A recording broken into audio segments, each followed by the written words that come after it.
দেখা গেছে যে ওখানে মাওবাদী ছায়া রয়েছে, তো সেই বিষয়ে কোন টিভি? N K TV. হ্যাঁ, এনকে টিভি বাংলা। তোমরা কোনো তদন্ত করে পেয়েছো? তাহলে আগে তোমাদের টিভিকে তদন্ত করে তুমি প্রশ্নটা করো। প্রথমে বললেন কোন টিভি, আমাদের রিপোর্টার বললো এনকে টিভি বাংলা।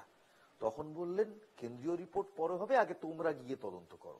আচ্ছা অনুব্রত বাবু, আপনি ভেবে কি করে নিলেন আমরা তদন্ত না করে? আপনাকে প্রশ্ন করছি।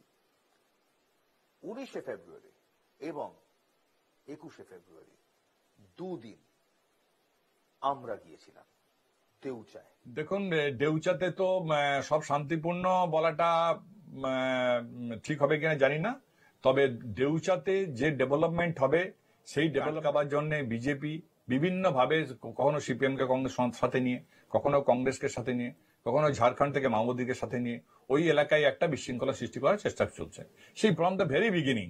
এবং সেই সময় অনুব্রত মণ্ডলের নেতৃত্বে সেখানে মানুষ এক জায়গায় হয়েছিল, তারপরে অনেক জল গড়িয়ে গেছে। এখন তো দেউচা পাচামি অনেক অবস্থা ভালো আছে এবং সেখানে আপনারা দেখে এসছেন নিশ্চয়ই, কাজ শুরু হয়ে গেছে।